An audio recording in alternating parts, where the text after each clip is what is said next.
Assalamualaikum warahmatullahi wabarakatuh. Kembali lagi dengan saya Awaludin Prabotomo dari SMK Negeri Dander Bojonegoro. Untuk kali ini kami akan mencoba memperagakan atau kami akan mencoba melakukan pengukuran daripada engine management system.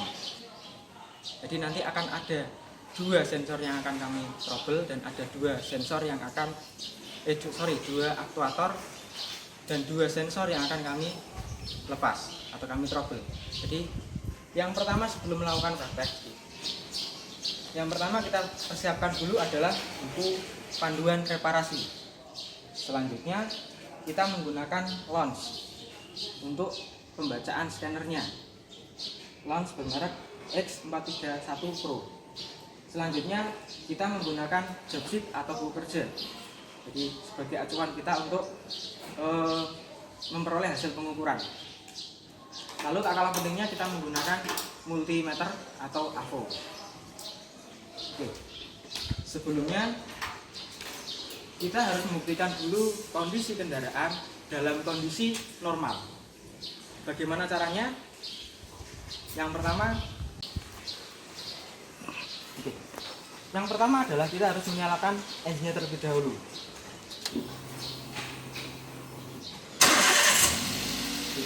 Bisa dilihat ketika check engine itu tidak menyala, berarti tidak ada trouble. Dengan begitu kita bisa mengeceknya menggunakan lens atau scanner. Sebelumnya kita harus memasang OBD2 tersebut ke dalam 16 pin 16 sampai di sini ada muncul tanda warna biru. Selanjutnya kita jalankan aplikasinya, kita tunggu. Oke, sebelumnya karena kendaraan kita menggunakan Xenia tipe R Deluxe tahun 2014, berarti kita pilih ASEAN. Terus kita pilih Daihatsu. Selanjutnya konfirmasi, kita tunggu konektivitas Bluetooth-nya. Setelah itu kita pilih menu. Khusus untuk Daihatsu ini yang paling memungkinkan untuk pembacaan kita menggunakan Bun Luminas.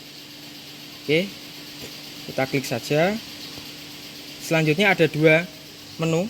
Yang pertama quick check dan all system. Kita all system saja. Pilih electronic fuel injection.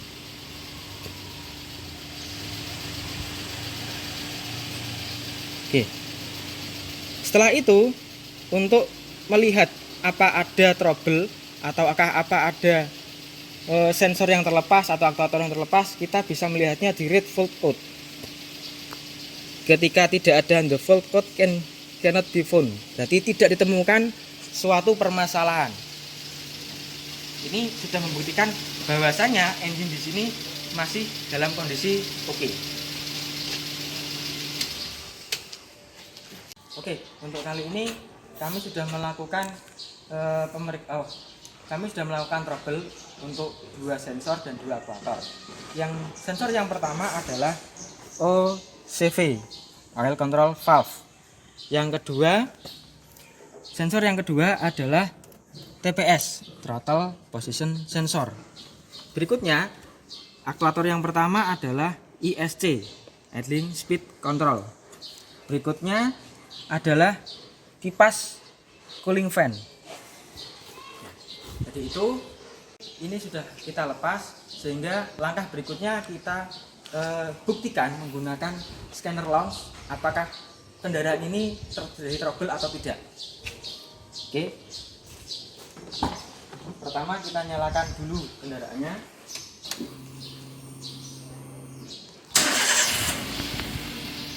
Terlihat di sana check engine menyala.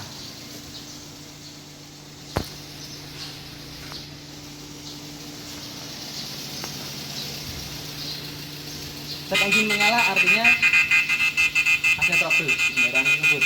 Oke, kita mulai membaca lagi menggunakan lens. Tadi sudah saya jalankan aplikasinya. Kita pilih ASEAN, terus kemudian Daihatsu. Kita confirm sama seperti proses yang tadi. Selanjutnya kita milih Bun Luminas. Kita klik saja. Ada dua, kita pilih all system. terus electronic fuel injection.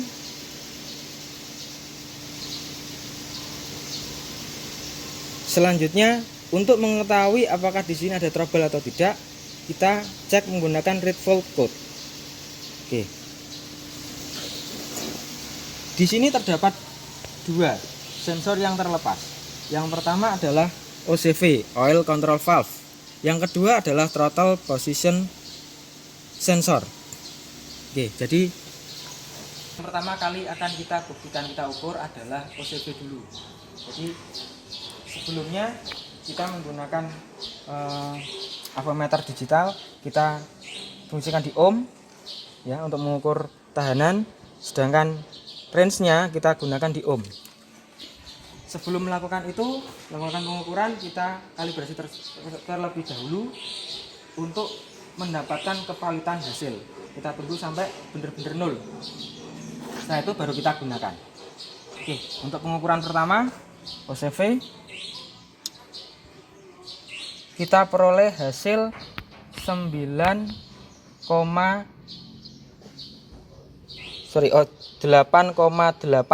ohm. Oke. Sebelumnya kita sudah membaca buku referensi. OCV itu antara kisaran 6,9 sampai 7,9 ohm. Sedangkan tadi yang kita dapatkan adalah 8,8 ohm. Sehingga di sini tahanannya melebihi dari ambang batas. Boleh diganti, boleh digunakan saja, asal tetap memperhatikan perawatan dari kendaraan tersebut. Untuk yang kedua, kita ke sensor yang kedua. Sebelumnya kita kalibrasi terlebih dahulu. Sebelumnya kita menggunakan kilo ohm. Kita kalibrasi dulu sampai benar-benar nol untuk kevalitan hasil pengukuran. Oke. Untuk yang pertama kali kita baca pin 1 dan pin 2 untuk menentukan referensinya, tegangan hambatan referensinya.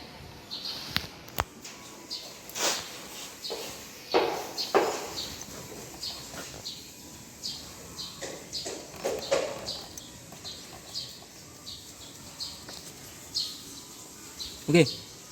Di sini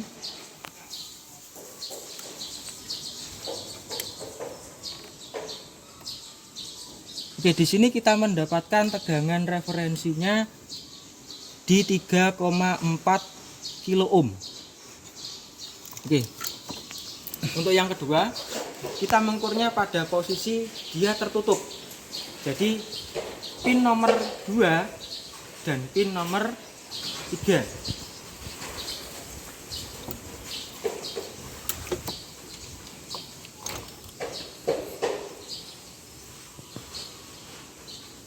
Oke, ini untuk kondisi tertutup ya, tutup. Nanti akan dibantu teman kami untuk menaikkan hambatannya untuk ke bukaan penuh 100%. Dibuka perlahan saja, angkanya terus naik.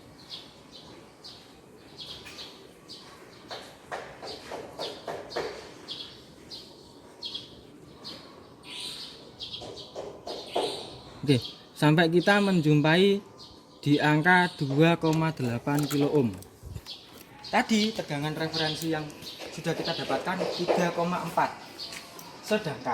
Sedangkan pada kondisi standarnya dia antara 2 sampai 6 kilo ohm. Sehingga sensor ini masih dapat membaca. Masih dalam range 2,5 dan 6 ohm. Oke, untuk proses selanjutnya kita akan mengukur aktuator idle speed control. Yang pertama, range-nya kita ganti dulu ke ohm, terus lalu kita lakukan kalibrasi ulang untuk kevalitan hasil.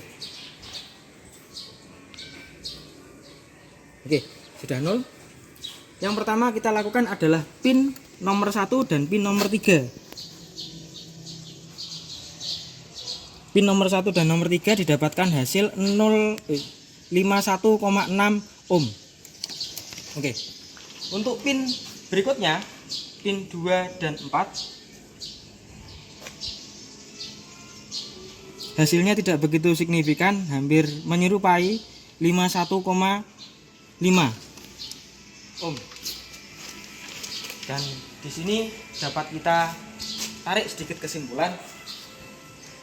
Tegangan yang di referensi kita adalah 45,6 sampai 50,4 ohm. Dan tadi keduanya kita dapatkan 51,2 dan 51,6. Sehingga dia masih di ambang batas. Sedikit di ambang batas. Tapi masih dalam toleransi. Selanjutnya yang akan kita lakukan adalah pengukuran daripada kipas pendingin. Sebelumnya kita kalibrasikan dulu untuk kevalidan hasil. Kita tunggu sampai 0 agar hasilnya benar-benar valid.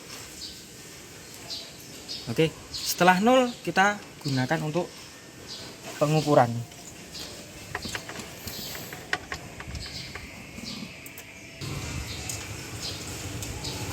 Oke, tegangan yang kita dapatkan adalah 0,4 ohm. Jadi sebetulnya untuk standarisasi dari perusahaan, dari pabrik, daripada senya ini menggunakan kurang dari 1 ohm, sehingga dia masih di dalam ambang batasnya.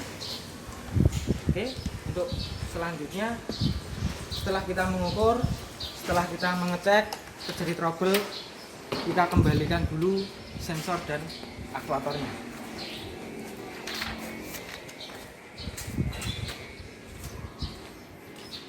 Oke, kita kembalikan dulu sensor yang pertama OCV,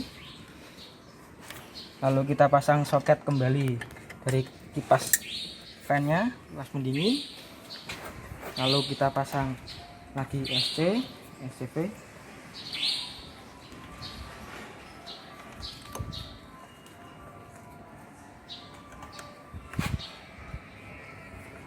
Sampai berbunyi klik agar nanti tidak terjadi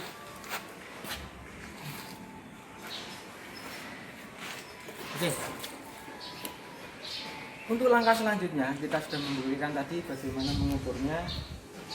Terus proses selanjutnya adalah kita mencoba kembali menggunakan lamp, karena tadi sudah kita ukur dan sudah kita pasangkan kembali ke sensornya. Untuk sebelumnya kita nyalakan dulu engine-nya.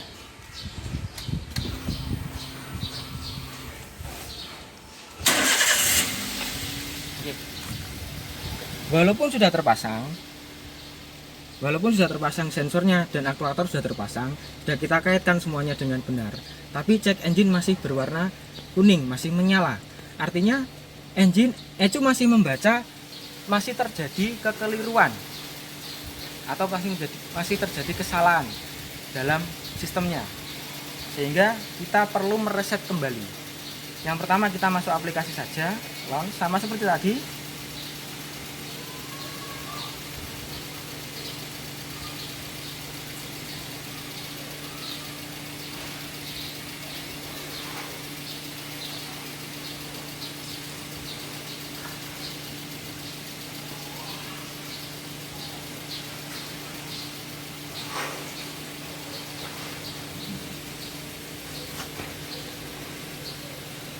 Oke, di sini kita buka kembali read fault code untuk melihat apakah tadi yang kita trouble bener enggak.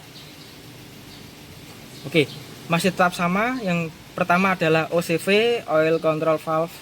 Yang kedua adalah throttle position sensor. Oke, selanjutnya adalah kill fault memory. Di sini kita tekan yes. Lalu apa yang terjadi? Cek engine-nya menghilang. Oke. Karena di sini muncul kata-kata clear fault memory complete. Artinya kesalahan sudah dihapus oleh sistem ECU. Oke, kita buktikan kembali. Kita baca read fault code. Nah, sudah tidak ada kesalahan lagi. Artinya engine ini sudah kita kembalikan ke kondisi semula sebelum kita trouble. Jadi itu yang dapat kami sampaikan.